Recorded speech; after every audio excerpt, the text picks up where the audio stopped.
প্রদীপ দিয়া সাজায় রেখেছি মনের মতন, দেখো তুমি তাকাইয়া। কি সুন্দর করে নয়ন অবিরাম দৃশ্য, আকাশ বানালাম, চতুর্দিকে তারকা রাত্রে ফুটে উঠল, যা দেখলে মানুষের নজর, মানুষের সুন্দর, তার চক্ষু শীতল হয়ে যায়। জোরে বলেন সুবহানাল্লাহ। সুন্দর করে এই আকাশটাকে আমি সাজিয়েছি। তারপরে আল্লাযী খালাকা সাবআ সামাওয়াতিন তিবাকা মা তারা মিন খালকির রাহমানি মিন তাফাবুত। স্রষ্টা তিনি সপ্ত আকাশ রচিলেন থরে থরে, কোনো ত্রুটি হেরিবে না তার পূর্ণ সৃজন পরে। চাহো তুমি তার সৃষ্টি পানে, দেখো কিছু ভুল চোখ, ফেরাও তোমার নয়ন খানি, ফেরাও তোমার মুখ। অক্ষমহীন দৃষ্টি তোমার সৃষ্টিতে পাবে ফাঁকি, ফিরাও তোমার নয়ন খানি, ফিরাও কাঙ্গালাখি। আল্লাহ পাক বলেন আমার আকাশের দিকে তাকাও, বারবার তাকাও, সূর্যের দিকে তাকাও, চন্দ্রের দিকে তাকাও, গাছপালার দিকে তাকাও, তাকায় দেখো কোনো ভুল আছে নাকি, ভালো করে দেখো কোনো ভুল আছে নাকি। আল্লাহ পাক বলেন আবার তাকাও, দেখতে দেখতে তোমার চক্ষু দুর্বল হয়ে তোমার কাছেই ফিরে আসবে, আমার সৃষ্টি নৈপুণ্যতার ভিতরে কোনো ভুল পাবে না। সুবহানাল্লাহ। একজন দরবেশ সাহেব, তিনি একবার এই সূরার পড়তেছিলেন, মুখস্থ তেলাওয়াত করতেছিলেন, একটা গাছের তলায় বসে, একটা বট গাছের তলায় বসে এটা তেলাওয়াত করতেছিলেন।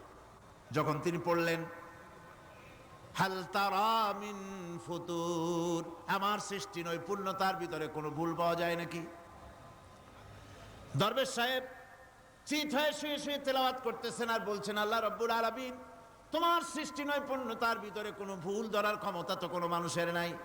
তবে একটা জিনিস আমার নজরে পড়ল, এই যে বিরাট বট গাছটা, পৃথিবীতে যত গাছ আছে যেমন গাছ তেমন ফল, তাল গাছটা যেমন ফলও তেমন, নারকেল গাছটা যেমন ফলটাও তেমন, কিন্তু এত বড় বিশাল বট গাছ ফল হতেছে ছোট্ট ছোট্ট ট্যাবলেটের মতো। গাছটা যেমন ফলটা তেমন হয় নাই। আল্লাহ এটা ভুল না, তুমি বলেছো যে দেখো কোনো ভুল টুল আছে নাকি, তুমি ভুল তো না, আমার চোখে এটা লাগলো, যেমন গাছ তেমন ফল হয় না।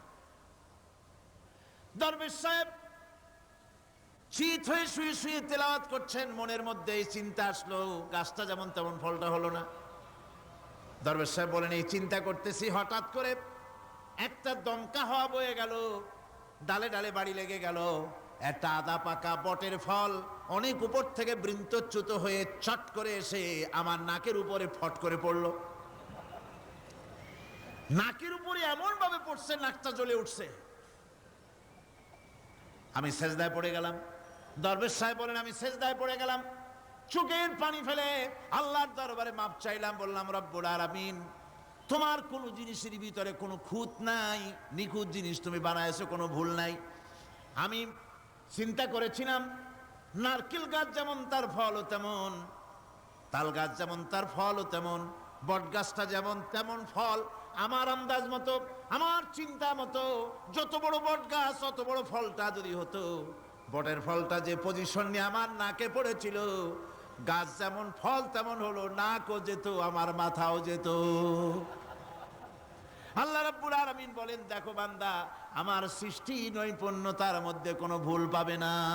সুবহানাল্লাহ ওয়া বিহামদিহি, কোনো ভুল নাই, বারবার তাকাও, কোনো ভুল পাবে না। আল্লাহ সুবহানাহু ওয়া তাআলা সুন্দর করে বানিয়েছেন, যা দেখবেন শুধু সুন্দর আর সুন্দর। সুবহানাল্লাহ বলেন, শুধুই সুন্দর। ফুলের সৌন্দর্য দেখেন, গাছের সৌন্দর্য দেখেন, জমিনের সৌন্দর্য দেখেন, পাখির সৌন্দর্য দেখেন। আল্লাহ পাক যা বানালেন সবগুলিকে আল্লাহ পাক সুন্দর করে করে সৃষ্টি করেছেন, সব গুছিয়ে গুছিয়ে সুন্দর করে করে বানিয়েছেন, অসুন্দর করে কিছু বানান নাই। ফুল দেখতে কত সুন্দর, ফুলের থেকে ফল হয়, সে ফল হওয়ার জন্য ফুলের পুংকেশর আর স্ত্রী কেশরের মিলন ঘটতে হয়। তো ফুল তো আর চলতে পারে না, এই মিলনটা কেমনে হবে? এই জন্য আল্লাহ পাকের রুচি দেখেন, আল্লাহ পাকের রহমত দেখেন, আল্লাহর কুদরত চিন্তা করুন। সুবহানাল্লাহ ওয়া বিহামদিহি। ফুল সুন্দর জিনিস, ফুলের চাইতে আর কিছু সুন্দর আছে নাকি? এত সুন্দর ফুল, এই পুংকেশর এবং স্ত্রী কেশরের বিনিময়টা কে করবে? এইটা করার জন্য আল্লাহ পাক এই দায়িত্ব তেলাপোকাকে দেন নাই, দিছেন নাকি? আরশোলাকে দিছেন, সার পোকাকে দিছেন, উই পোকাকে দিছেন, তাতে ফুলের ইজ্জত নয়। ফুল যেমন সুন্দর, আল্লাহর রুচি, আল্লাহ রাব্বুল আলামিনের সৌন্দর্য বোধ কত বিরাট, কত মহান আল্লাহ পাক। ফুল যেমন সুন্দর, ওই সুন্দর ফুলের উপরে তেলাপোকা পড়লে ফুলের সৌন্দর্য নষ্ট হবে। এজন্য আল্লাহ পাক ফুল যেমন সুন্দর, ওই পুংকেশর আর স্ত্রী কেশরের মিলন ঘটাবার জন্য রব্বুল আলামিন সুন্দর প্রজাপতির ব্যবস্থা করেছেন। ফুল যেমন সুন্দর, প্রজাপতিও সুন্দর। প্রজাপতির ডানায় কোন শিল্পী কোন তুলি দিয়ে এত রং লাগালো? সুবহানাল্লাহি বিহামদিহি, সুবহানাল্লাহি বিহামদিহি। কি সুন্দর প্রজাপতি আল্লাহ তৈরি করলেন। আল্লাহ পাক বলছেন, এমনি সুন্দর করে বানালাম, মানুষ বানাইছি। সে মানুষের সৌন্দর্য দেখো, দুইটা চোখ দিলাম দেখার জন্য। চোখ কি জন্যে? এখন এই চোখ দুটা যদি কুমিরের মতো আল্লাহ গোল বানাই দিতেন, চোখ গোল এইরকম কুমিরের মতো দেখতে বিশ্রী হতো। চোখ দুটোকে আল্লাহ টানা টানা করেছেন, চোখের উপরে ভুরু লাগিয়েছেন, তাতে আবার পশম দিয়েছেন, চোখে পিসি দিয়েছেন, চোখের ভিতরে মণিটা কালো করেছেন, তার চতুর্দিকে সাদা অংশকে নীলাভ করেছেন যাতে কালোটা আরো ফুটে ওঠে। সুবহানাল্লাহি বিহামদি। কত সৌন্দর্য আল্লাহ রাব্বুল আলামিন মানুষকে দিয়েছেন। আল্লাহর রহমতের ওয়াজ সারা বছর করলেও তো ফুরাবে না। এত রহমত, এত দয়া আল্লাহ সুবহানাহু ওয়া তাআলা। মানুষ আল্লাহ কি সুন্দর করে বানালেন। একবার একজন দরবেশ সাহেব রাস্তা দিয়ে যাচ্ছেন, প্রতিমধ্যে তিনি দেখতে পেলেন নদী থেকে এক কলসি পানি নিয়ে এক যুবতী সুন্দরী মেয়ে রাস্তা বেয়ে যেতেছে। দরবেশ সাহেব দাঁড়ায় গেলেন আর ওই যুবতীর দিকে এক নজরে তাকায় আছেন, চোখে পলক দেয় না। এরপরে যুবতী থমকে দাঁড়ায় গেল। আধা বুড়া মানুষ, দাড়ি অর্ধেক পাইকে গেছে, দেখতে দেখায় খুব বুজুর্গ মানুষ, কিন্তু রাস্তায় আমার একা পাইয়া এমনি করে তাকিয়ে আছে আর চোখ দিয়েও তো পানি পড়ে। ব্যাপারটা কি? দরবেশ কাঁদে কেন? প্রতিমধ্যে আমাকে একা পেয়ে দরবেশ কাঁদে কেন, তাকিয়ে আছে কেন? মহিলার চিন্তা জাগলো। শেখ সাদি রহমতুল্লাহ আলাইহি ঘটনা লিখেছেন, বাংলা কবিতার অনুবাদ করেছেন। একদা সুখদায়ক প্রমোদা বদন, দর্শন করি মম ঝরিল নয়ন। হেসে কহে সে রূপসী সবিস্ময় মন, কহ দেখি মহাশয় কহ কি কারণ। বিষয় বিরাগী তুমি ভুবনে প্রচার, কি হেতু জন্মিল তব মানস বিকার। যুবতী মেয়েটি বলছে, ওগো দরবেশ সাহেব, হুজুর সাহেব, আমি একটা যুবতী মেয়ে লোক, রাস্তায় আমাকে একা পেয়ে আপনি আমার দিকে তাকায় আছেন আর কাঁদতেছেন। এই বৃদ্ধ বয়সে ভীমরতি হলে কেন? আমাকে দেখে কাঁদেন কেন আর এক নজরে কেন তাকায়ছেন? কারণটা কি? কি কুমতলব আছে? দরবেশ সাহেব বলছেন, হেসে কহিলাম বালে করহ শ্রবণ, নেত্র ঝরে তবু হেতু ভেব না এমন। হে রূপসী মেয়ে, তোমার জন্য আমি কান্দি, একথা একবারও চিন্তা করো না।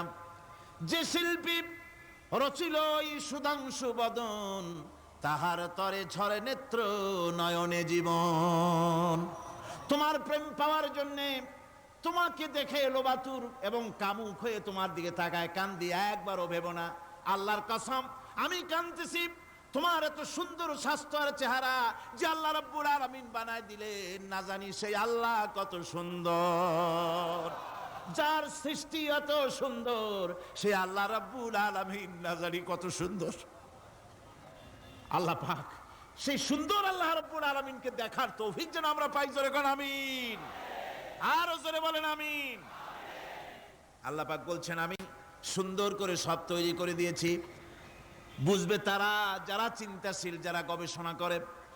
ইন্না ফি খালকিস সামাওয়াতি ওয়াল আরদি ওয়া ইখতিলাফিল লাইলি ওয়ান নাহার লাআয়াতিন লিউলিল আলবাব।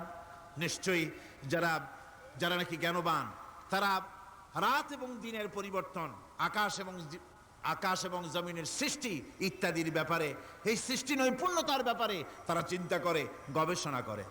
রাত এবং দিনের পার্থক্য মানুষের জীবন পদ্ধতিকে দুই ভাগে বিভক্ত করেছে, রাত এবং দিন।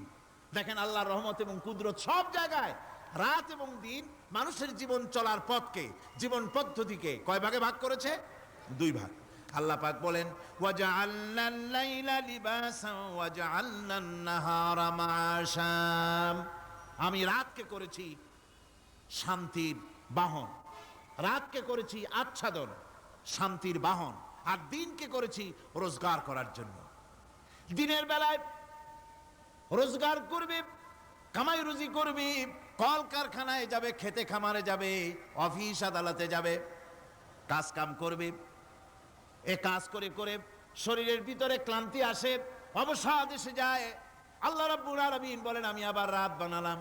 ওই রাতের বেলায় মানুষ যখন ঘুমায় যায়, এই ঘুম তার সমস্ত অবসাদ আর ক্লান্তি দূর করে দিয়ে সকাল বেলায় আবার তাজা মানুষ করে সমস্ত একেবারে পরিপূর্ণ কর্মক্ষম একজন মানুষে তাকে পরিণত করে দেয়। রাতটাকে আচ্ছাদন করে দিয়েছি, দিনের